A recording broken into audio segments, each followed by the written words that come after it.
kaso natin ngayon ay magdadala sa atin sa Fukuoka Prefecture, Japan. Sa hilagang bahagi ng Fukuoka matatagpuan ang lungsod ng Kitakyushu na kilala bilang isa sa pinakamahalagang industrial at port cities ng bansa. Ang pangunahing tauhan sa kwentong ito ay si Matsunaga Futoshi na isinilang noong ika-28 ng Abril 1961. May negosyo ng paggawa ng tatami mat ang pamilya ni Futoshi kaya lumaki siya sa isang may kayang tahanan at labis na napagbibigyan ng kanyang ina. Halos lahat ng gusto niya ay agad nitong binibili para sa kanya dahilan upang masanay siyang makuha ang anumang nais niya nang walang kahirap-hirap. Masasabing lumaki siya na parang lahat ay nakahain na sa kanyang harapan. Mula pagkabata pa lamang, napansin na kay Futoshi ang pabago-bagong ugali at pagiging makasarili. Pagsapit ng 1978, noong 17 taong gulang siya, nasangkot siya sa ilang relasyon habang nasa high school. Sa isang insidente, inanyayahan niya ang isang babae sa kanilang bahay at doon niya ito sinadyang saktan.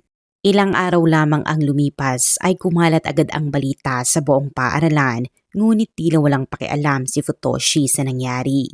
Agad siyang inilipat ng kanyang mga magulang sa ibang high school, ngunit nagpatuloy pa rin ang kanyang magulong pag-uugali. Nang makapagtapos siya noong 1980, ikinasal ang 19 na anyos na si Futoshi.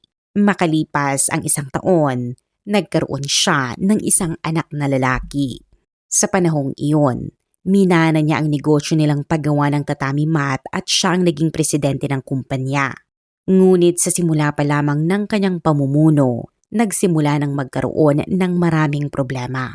Upang makatipid, pinalitan niya ang mga dekalidad na materyales na dating ginagamit sa paggawa ng tatami at gumamit ng mumurahin at mababang klaseng materyales. Kumuha rin siya ng mga hindi gaanong mahusay na sales staff at nagpatupad ng sobrang taas na sales quota.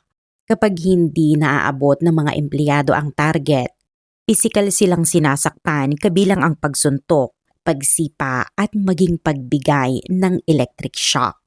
Dahil sa takot na maranasan ang matinding parusa, napilitang gumawa ng malawakang pandaraya ang mga empleyado ng kumpanya upang maibenta ang mababang kalidad ng tatami mats. Hindi sila nag-atubiling lokohin maging ang sarili nilang mga kaibigan at kapamilya. Sa kabila nito, mabilis namang nakapag-ipon ng malaking kayamanan si Futoshi. Noong 1981, habang 20 taong gulang si Futoshi, may nakita siyang lumang high school yearbook sa isang bookshelf. Habang binubuklat niya ito, napansin niya ang larawan ng isang babaeng agad nakakuha ng kanyang atensyon. Ang pangalan nito ay Junko Ogata, isang 19 na anyos na kindergarten teacher. Nagmula si Junko sa isang kilalang pamilya. Ang kanyang ama na si Yu Ogata ay vice chairman ng lokal na agricultural association, habang ang kanyang ina na si Shizumi Ogata ay isang homemaker. Mayroon din siyang nakababatang kapatid na si Rieko Ogata na nagtatrabaho bilang dentista. Kilala ang pamilya Ogata sa kanilang lugar. Noong high school pa lamang ay sinubukan ng ligawan ni Futoshi si Junko, ngunit tinanggihan siya nito. Mula noon ay hindi na muling nagkaroon ng komunikasyon ang dalawa at nang makita niya muli ang lumang larawan ni Junko, muling bumalik kay Futoshi ang alaala ng kanyang kabataan. Kahit may asawa na siya noon, hindi niya napigilan ang kanyang maling intensyon kaya nagpasya siyang tawagan si Junko at niyaya ito na lumabas ng kasyual lamang. Sa hindi niya inaasahan ay pumayag si Junko. Noong una ay hindi naman gaanong iniisip ni Junko si Futoshi, ngunit ang simpleng tawag na iyon ang naging simula ng mas malapit nilang ugnayan. Sa panahong iyon, kilala si Futoshi bilang matagumpay na negosyante sa kanilang lugar.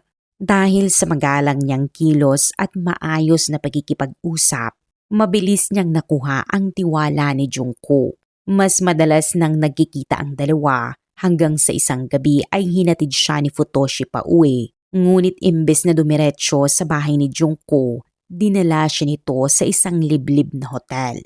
Sa pamamagitan ng matatamis na salita, Nakumbinsi niya si Junko na sumama sa loob ng hotel at doon naging malapit ang dalawa. Pagkatapos ng nangyari, nagpanggap si Futoshi na nagsisisi at paulit-ulit na humingi ng tawad kay Junko. Dahil sa tila pagiging sincere nito, lumambot ang loob ni Junko at pinatawad niya ito.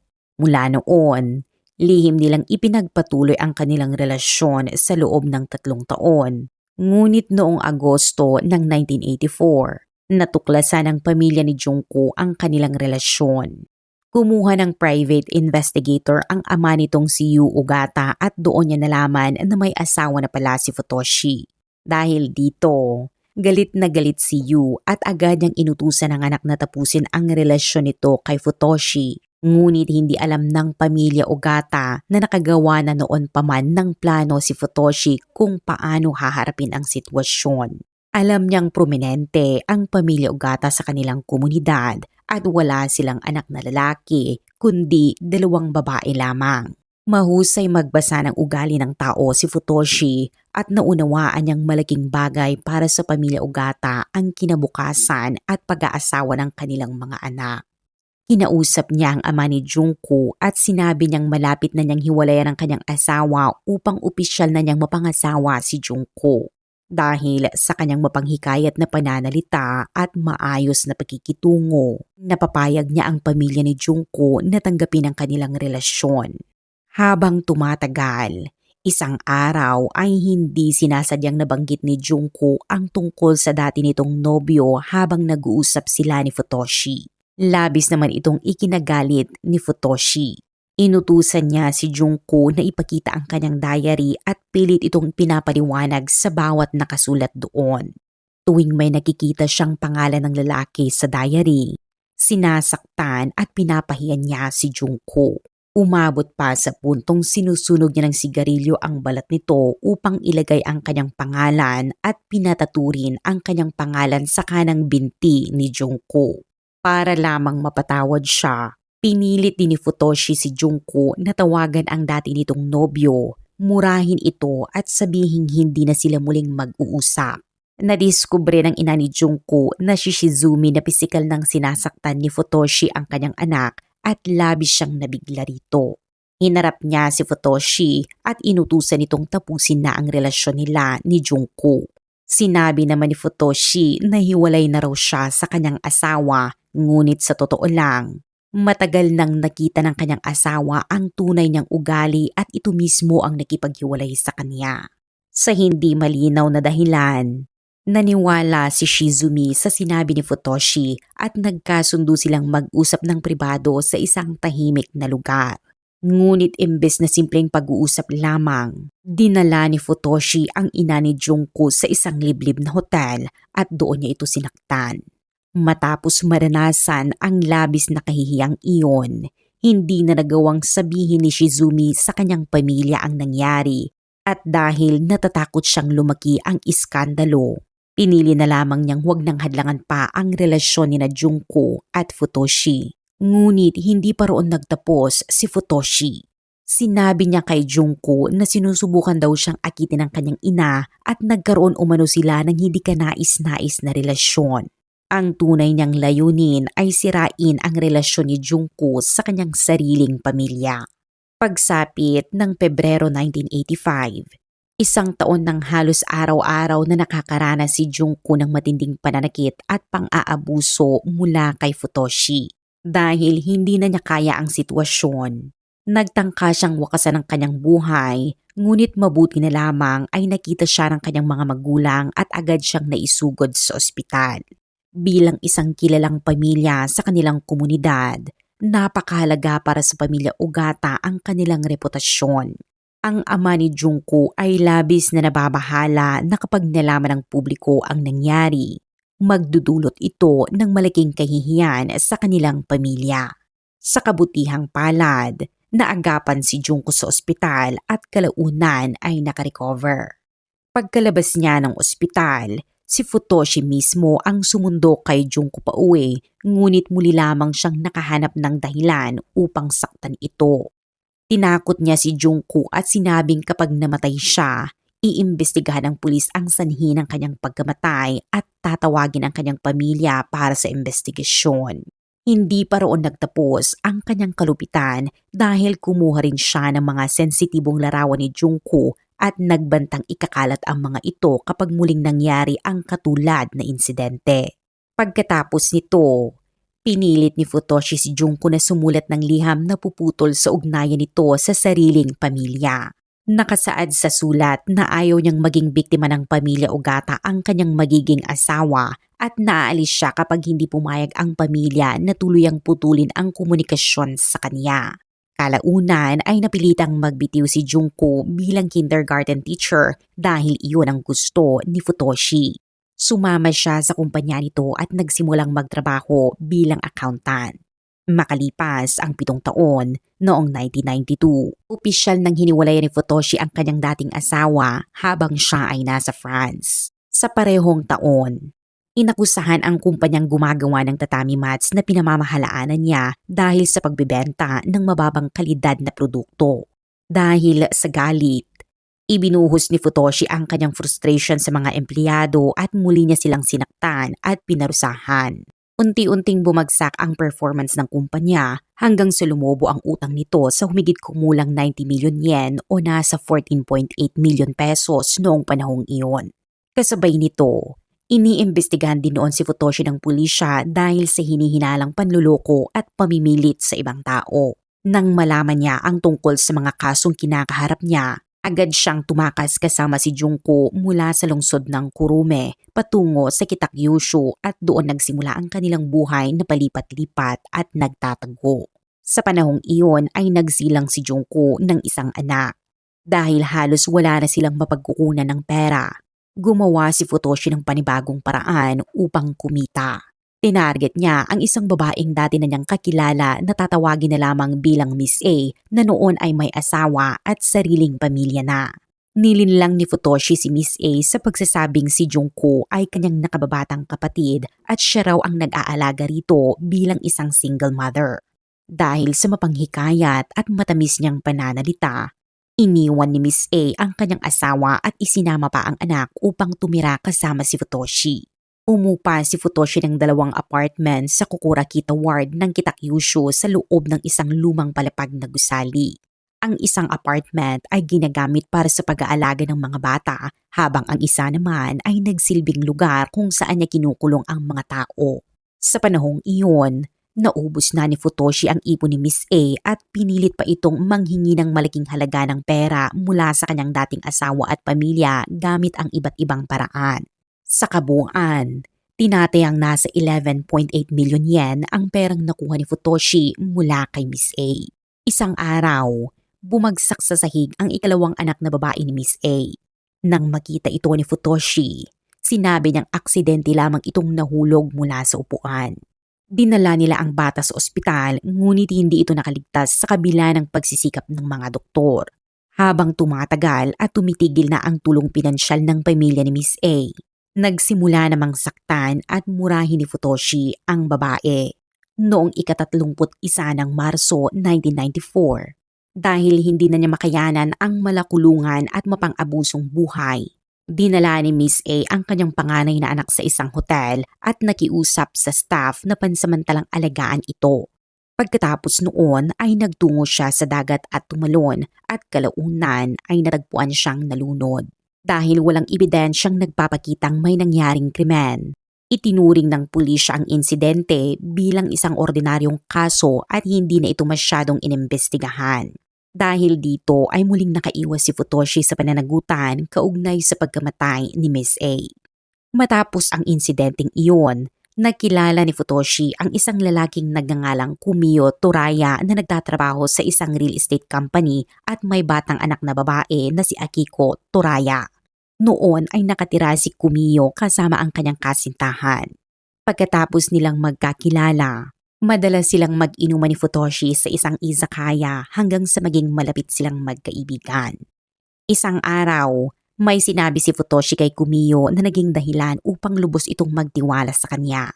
Dahil doon, walang pag-aalinlangang ibinigay ni Kumiyo kay Futoshi ang buong ipon ng kanyang pamilya nang hindi man lang ipinapaalam sa kanyang kasintahan. Dahil dito, iniwan siya ng kanyang girlfriend. Lumipat si Kumiyo sa bagong tirahan kasama ang kanyang anak na si Akiko at nang makita ito ni Futoshi, nagpanggap siyang nag-aalala at inalok sina Kumiyo at Akiko na tumira kasama niya.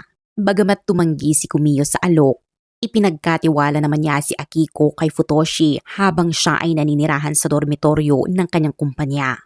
Habang tumatagal, madalas nang dumadalaw si Kumiyo sa bahay ni Futoshi upang silipin ang kanyang anak at makipag-inuman.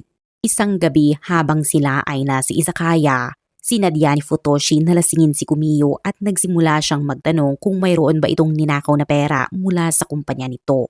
Dahil sa kalasingan, inamin ni Kumiyo ang ilang nakakahiya at ilegal na bagay na nagawa niya sa trabaho.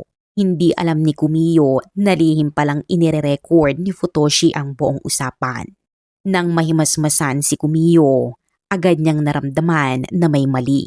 Ginamit ni Futoshi ang mga recording upang takutin at unti-unting perahan siya.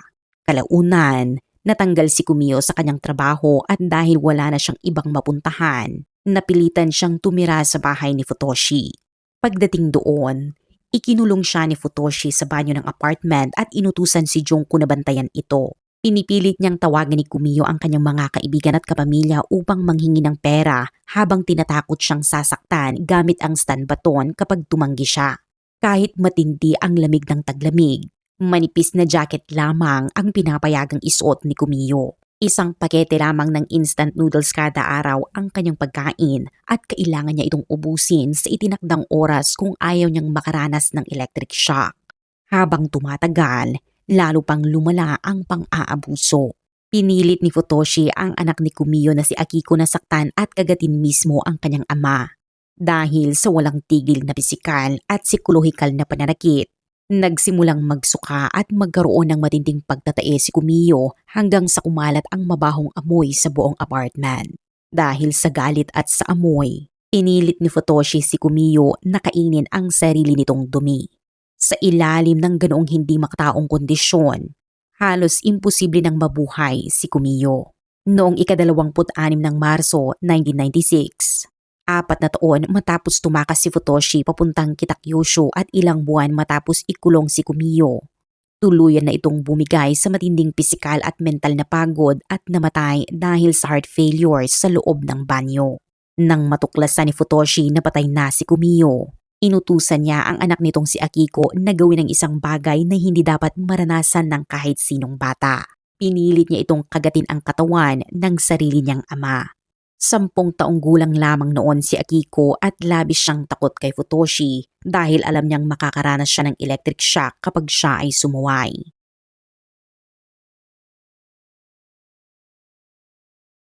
Hindi pa roon nagtapos si Futoshi dahil kinuhanan pa niya ng larawan si Akiko habang kinakagat nito ang katawan ng kanyang ama.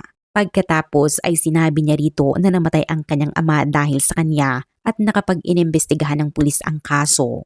Siya ang magiging pangunahing suspect dahil sa mga marka ng kagat. Sa sobrang takot ay wala nang nagawa si Akiko kundi sumunod. Pagkatapos nito, pinagtulungan ni Akiko at Junko na putulin ang katawan ni Kumiyo at itinapon nila ang mga labi nito sa dagat. Habang ginagawa nila iyon, napansin ni Junko na siya ay manganganak na kaya pansamantala siyang tumigil at dinala sa ospital. Matapos ang pagkamatay ni Kumiyo, muli na namang naubusan ng pera si Futoshi. Hindi nagtagal ay naganap siya ng panibagong target. Ang sumunod niyang biktima ay ang dating asawa ng isa sa mga kaibigan ni Kumiyo na tatawagin na lamang bilang Miss B. 36 na taong gulang noon si Miss B at may 3 anak. Hiwalay na siya sa kanyang asawa. Ang panganay niyang anak na lalaki ay nasa poder ng kanyang dating asawa. Ang ikalawang anak na babae ay kasama ng kanyang mga magulang habang ang bunso niyang 3 taong gulang na anak ay kasama niya. Lumipat si Miss B at ang bunso nitong anak sa tirahan ni Futoshi. Noong ika-30 ng Disyembre 1996, hindi pa man nagtatagal mula nang tumira sila roon ay ikinulong na agad ni Futoshi si Miss B at ang kanyang anak sa ikalawang palapag ng apartment. Araw-araw niya silang sinasaktan gamit ang pisikal na pananakit at electric shock. Pinilit din niya si Miss B na saktan ang sarili nitong anak dahilan upang unti-unting masira ang kalagayan ng isip nito. Isang umaga, Napansin ni Miss B na bukas ang bintana sa ikalawang palapag. Sinamantalan niya ang pagkakataon at tumalon palabas upang makatakas. Nagtagumpay siyang makalayo mula sa apartment. Noong ika-16 ng Marso 1997, na-diagnose si Miss B ng Post-Traumatic Stress Disorder o PTSD, isang matinding kondisyon sa pag-iisip na dulot ng matagal at matinding trauma. Pagkatapos makatakas ni Miss B, nagpasiya si Futoshi na wala ng silbi sa kanya ang batang anak nito. Iniwan na lamang niya ang bata at umalis at dahil muli siyang nawala ng mapagkukunan ng pera, bumaling siya kay Junko at sinabi rito na siya naman daw ang dapat kumita dahil matagal na raw siyang nagtatrabaho para sa kanilang dalawa. Dahil wala na siyang ibang pagpipilian, ipinagkatiwala ni Junko ang kanyang dalawang anak kay Akiko at nagsimulang magtrabaho bilang bartender. Sa panahong ito, naisip ni Junko na tumakas dahil naniniwala siyang hindi alam ni Futoshi ang eksaktong address ng kanyang pinagtatrabahuhan. Pagkatapos ng kanyang shift, pinili niyang huwag nang umuwi at nang mapansin ni Futoshi ang kanyang pagkawala, agad niyang pinaghinalaan ang ina ni Junko na may lihim at magulong relasyon pa rin sa kanya. Sa pamamagitan ng ina ni Junko, nalaman ni Futoshi kung saan nagtatrabaho si Junko ngunit hindi niya ito agad pinuntahan doon. Sa halip ay bumiyahe siya mula Kitakyushu patungo sa bahay ng pamilya Ogata sa Kurume. Pagdating doon, sinabi niya sa pamilya na matagal nang kasama niya si Junko at sangkot ito sa ilang pagkamatay ng tao. Iginiit din niyang wala raw siyang kinalaman ngunit hindi rin siya tatawag ng pulis. Bilang patunay, ipinakita niya sa pamilya ang mga larawan ni Junko habang nagtatapon at nagpuputol ng katawan. Labis na natakot ang ama ni Junko na napakahalaga ng pangalan at dangal ng kanilang pamilya. Naniniwala siyang kapag lumabas ang katotohanan, haharap sila sa matinding kahihiyan at paghusga ng publiko. Dahil dito, pumayag ang mga magulang ni Junko na tulungan si Futoshi upang malinlang ang kanilang sariling anak. Tinawagan ng ina ni Junko ang kanyang anak at sinabi rito na patay na si Futoshi at maaari na siyang umuwi nang walang dapat ikatakot. Nag-alinlangan man si Junko, pinili pa rin niyang maniwala sa sinabi ng kanyang ina, ngunit pagdating niya sa kanilang bahay, bigla na lamang lumitaw si Futoshi sa kanyang harapan. Doon niya napagtanto na nalinlang siya ng sarili niyang pamilya ngunit huli na ang lahat. Pagkatapos noon, nagsimula ng takutin ni Futoshi ang pamilya Ogata. Sinabi niyang kung nais nilang maitago ang mga kasong kinasasangkutan ni Junko, kailangan nilang sundin ang lahat ng kanyang gusto. Pinilit niya silang magbigay ng napakalaking halaga ng pera kapalit ng pananahimik at upang maprotektahan umano ang reputasyon ng pamilya. Dahil dito ay isinangla ng ama ni Junko ang lupain ng kanilang pamilya at nakakuha ng humigit kumulang 63 million yen. Ngunit kahit ganoon kalaking halaga ay hindi pa rin naging sapat para kay Futoshi. Bukod kay Junko, may isa pang anak na babae ang pamilya Ogata na si Rieko. Matapos umalis sa bahay si Junko ay nag-asawa si Rieko. Ang kanyang asawa na si Shuya Ogata ay dating lokal na pulis na kalaunan ay nagtatrabaho sa Agricultural Bureau. Nagkaroon sila ng 2 anak, isang babae na nagngangalang Aya Ogata at isang lalaki na Yuki Ogata. Noong Abril ng 1997, napansin ni Shuya na madalas lumalabas ng gabi ang kanyang asawa at mga biyanan dahilan upang siya ay maghinala. Nang kumprontahin niya si Rieko, doon lamang nito inamin na sangkot si Junko sa isang mabigat na krimen. Bilang dating pulis at likas na maingat, labis na nabahala si Shuya sa nalaman niya. Sa parehong panahon, nalaman din ni Futoshi ang tungkol kay Shuya at natuklas ang isa itong dating police officer. Dahil dito, nagsimula siyang mag-alala na baka isumbong siya nito sa mga otoridad. Upang maagapan iyon, si Futoshi mismo ang lumapit kay Shuya at niyaya niya itong uminom. Habang sila ay nag-uusap, sinimula niyang manipulahin ang isip nito sa pamamagitan ng paglalagay ng pagdududa laban sa pamilya Ogata. Sinabi niya kay Shuya na kahit hindi ito nagpakasal para sa lupa at pera ng pamilya, ang totoo raw ay wala itong mapapakinabangan sa mana dahil niloloko lamang siya ng mga ito. Idinagdag pa niya na ginagamit lamang siya ng pamilya bilang kasangkapan at maging ang ugali ng kanyang asawa ay questionable dahil umano sa impluwensya ng kanyang biyanan.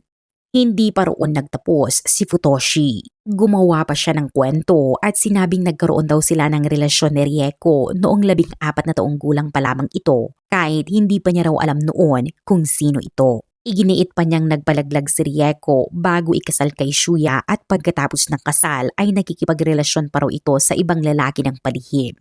Nang makita niyang lalong nagagalit si Shuya, lalo pa niyang pinalala ang sitwasyon. Sinabi niyang nakasangla na ang lupain ng pamilya Ogata at wala na silang pera.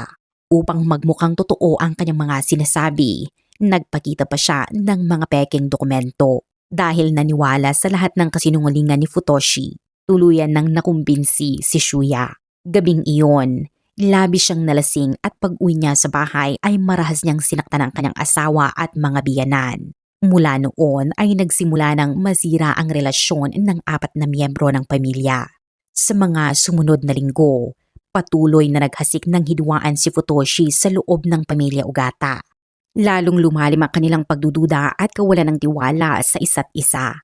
Habang magulo ang sitwasyon, sinamantala iyon ni Futoshi upang pilitin silang magbigay pa ng mas maraming pera.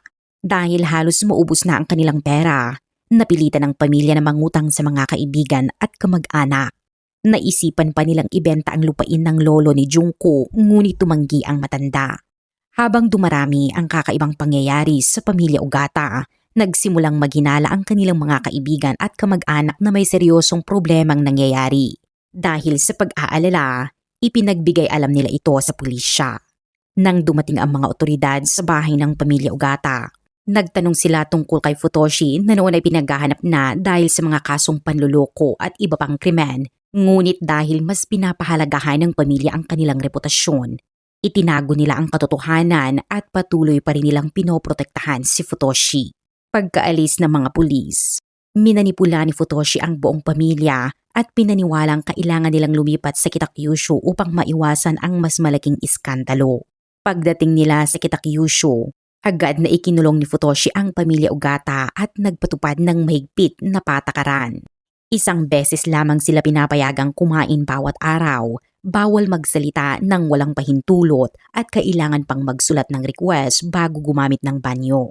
Kapag sinuway nila ang alinman sa mga ito, pinaparusahan sila gamit ang electric shock. Sa puntong iyon, halos wala nang nagtitiwala sa isa't isa sa loob ng pamilya. Madalas na silang naghihinalaan at upang makakuha ng pabor ni Futoshi, nagagawa na nilang saktan maging ang kanilang sariling pamilya. Noong ika-21 ng Disyembre 1997, inutusan ni Futoshi na paulit-ulit bigyan ng electric shock ni Junko ang kanyang 61 anyos na ama hanggang sa tuluyan itong mamatay sa matinding sakit. Matapos mamatay ang ama ni Junko, tinipon ni Futoshi ang pamilya upang pag-usapan kung paano itatago ang katawan nito. Maging ang 4 na taong gulang na anak ni Rieko ay isinama niya sa prosesong iyon. Sa huli, napagdesisyon nilang putulin ang katawan at itapon ang mga labi sa dagat. Matapos masaksihan ang malagim na pagkamatay ng kanyang asawa, nagsimulang magkaroon ng matinding problema sa pag-iisip ang ina ni Junko. Madalas na itong sumisigaw at gumagawa ng kakaibang ingay sa apartment. Pagsapit ng ika-20 ng Enero 1998, napagdesisyonan ni Futoshi na delikado na ang patuloy na pagsisigaw ng ina ni Junko dahil maaaring marinig sila ng mga kapitbahay. Inutusan niya sina Junko at Rieko na hilahin ang kanilang mga ina papunta sa banyo at doon siya sakalin gamit ang isang kordon hanggang sa mamatay. Pagkatapos nito, itinapon din nila ang katawan nito sa dagat gamit ang kaparehong paraan. Upang matiyak na walang makakatakas, pinilit ni Futoshi ang pamilya na tumira sa magkahiwalay na apartment. Sa panahong iyon, paulit-ulit ding sinaktan at inabuso ni Futoshi si Rieko hanggang sa mabuntis ito. Dahil sa matagal na pagkaranas ng electric shocks, nawalan siya ng pandinig at nagsimula ring magkaroon ng matinding problema sa pag-iisip. Noong ika-10 ng Pebrero 1998, 20 araw matapos mamatay ang ina ni Junko, iniutos ni Futoshi na gawin din kay Rieko ang parehong paraan upang maiwasan umano ang karagdagang problema. Inutusan niya sina Junko, Shuya at maging ang 10 taong gulang na anak ni Rieko na si Aya na hilahin si Rieko papunta sa banyo. Pinilit si Aya na hawakan ang mga paa ng kanyang ina habang sinasakal ito ng iba gamit ang kordon hanggang sa mamatay. Matapos ang pagkamatay ni Rieko, nagsimulang bumagsak ang mental at pisikal na kalagayan ni Shuya. Madalas siyang magsuka at magkaroon ng matinding pagtatae hanggang sa mga moy ang buong apartment. Dahil sa galit, pinarusahan siya ni Futoshi at pinilit na kainin ang sarili niyang dumi. Lalo lamang nitong pinalala ang lumalang kondisyon sa pag-iisip ni Shuya. Pagsapit ng 13 ng Abril 1998, 2 buwan matapos mamatay si Rieko, bumigay na rin si Shuya dahil sa sobrang pagod at heart failure habang nasa loob ng banyo. Sa puntong iyon, sina Junko at ang 2 anak na lamang ni Rieko na sina Aya at 5 taong gulang na si Yuki ang natitirang miyembro ng pamilya Ogata. Nagpasya si Futoshi na wala ng dahilan upang panatilihing buhay ang 2 bata.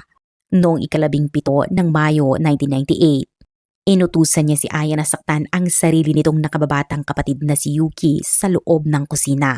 Matapos mangyari ang insidente, hindi kinaya ni Aya ang matinding guilt at trauma hanggang sa tuluyan ng masira ang kanyang pag-iisip.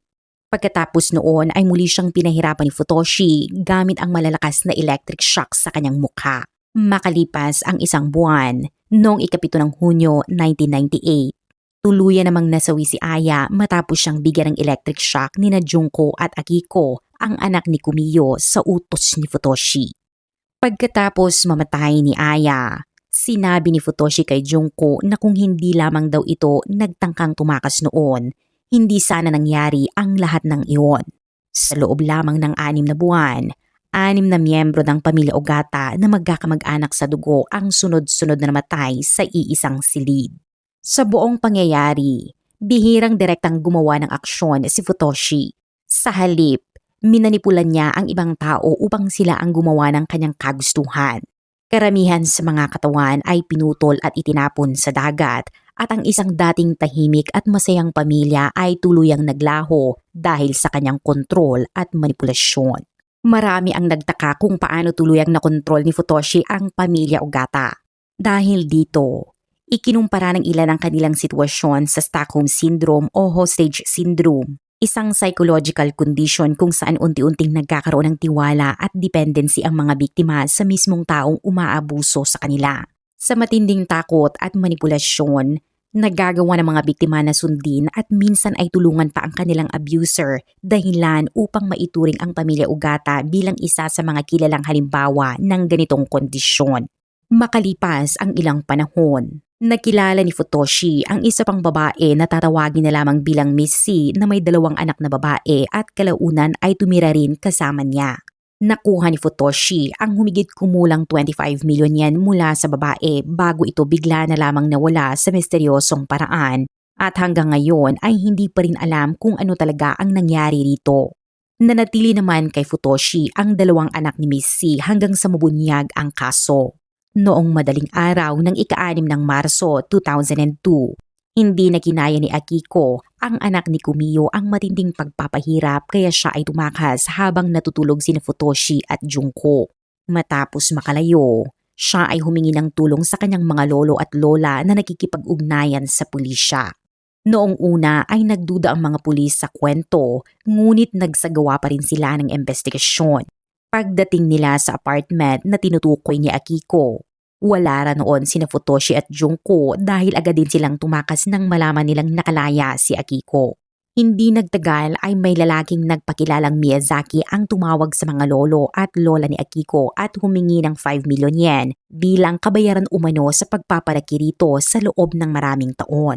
Dahil minomonitor ng pulisya ang sitwasyon, nagamit nila ang tawag upang matunton sina Futoshi at Junko. Kinabukasan, inaresto ng mga pulis ang 2 nang tangkain nilang kunin ang pera at dito tuluyang nakumpirma ng mga investigador na totoo ang pahayag ni Akiko. Sa simula ng investigasyon, tumanggi sina Futoshi at Junko na magkipagtulungan, ngunit kalaunan ay inamin nilang may 4 pang batang buhay sa katabing apartment at 2 sa kanila ay sarili nilang mga anak. Matapos maaresto, nanatiling tahimik ang 2 sa mahabang panahon, ngunit makalipas ang humigit kumulang 6 na buwan. Matapos sumailalim si Junko sa psychological counseling ng pulisya, Unti-unti siyang nakawala sa impluwensya ni Futoshi at nagpahayag na handa siyang aminin ang lahat at tanggapin ang mabigat na parusa. Samantala, patuloy na nanahimik si Futoshi nang kumprontahin tungkol sa mga pahayag ni Junko. Iginiit niyang ang trahedya ay kagagawan mismo ng pamilya Ugata. Sinasabing sila ay nagkakagulo at sila rin ang nag-aaway-away at nananakit sa isa't isa at wala siyang anumang kinalaman o utos na ibinigay. Mariin niyang itinanggi ang lahat ng pananagutan, ngunit hindi nagtagal ay naging laman ng balita sa Japan ang kaso at ikinagulat ito ng publiko dahil sa tindi ng krimen. Dahil dito, naging isa ito sa pinakatinutukan at pinakakontrobersyal na kaso ng bansa. Noong June 2002, nagsimula ang paglilitis sa Fukuoka Prefectural Court kung saan inilahad ni Junko ang buong lawak ng krimen at detalye ng pang-aabuso ni Futoshi. Sa kanyang testimonya, isinalaysay niya kung paano ginamit ni Futoshi ang copper wires mula sa electrical cords upang gawing instrumento ng pagpapahirap. Itinatali ito sa iba't ibang bahagi ng katawan ng mga biktima at paulit-ulit na pinadadaluyan ng kuryente upang magdulot ng matinding sakit. Ayon sa mga prosecutor, ginamit ni Futoshi ang takot sa electric shock upang kontrolin ang pamilya Ugata, kasabay ng mga kasinungalingan at pagbabanta, at gumawa pa siya ng sarili niyang standards kung saan ang sinumang hindi sumunod sa kanya ay agad na pinaparusahan.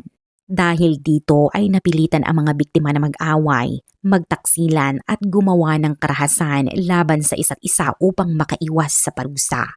Sa kabila ng napakaraming ebidensya ay maring itinanggi ni Futoshi ang lahat at sinabi sa korte na hindi niya intensyong apihin ang pamilya. Iginiit na ang electric shock ay paraan lamang ng pagdidisiplina at pagtatatag ng otoridad sa kanilang tahanan. Noong ika-28 ng Setyembre 2005, matapos ang 3 taong paglilitis, inilabas ng korte ang penal na hatol at parehong hinatulan ng kamatayan sina Futoshi at Junko. Pareho silang umapila at noong Setyembre 2007, pinagtibay ng Fukuoka High Court ang death sentence ni Futoshi, habang binaba ang sentensya ni Junko sa life imprisonment dahil sa matinding pang-aabuso at kontrol na kanyang naranasan. Muling umapila si Futoshi, ngunit noong ika-12 ng Disyembre 2011, tuluyan ang pinagtibay ng Supreme Court ng Japan ang kanyang death sentence na naging pinal sa pagtatapos ng kaso. Marami sa mga nakamasid sa paglilitis ang nagsabing si Futoshi ay mukhang mahinahon, mapagkumbaba at magalang sa panlabas na anyo. Ngunit sa likod nito ay isang malamig at walang awang pagkatao. Para sa kanya, ang paghihintay sa parusang kamatayan ay maaaring naging isang matinding karanasan na maihahambing sa hirap na ipinaranas niya sa kanyang mga biktima. Sa huli, dumating din ang araw na siya ay humarap sa hatol at pananagutan sa kanyang mga ginawa at dito nagtatapos ang kwento.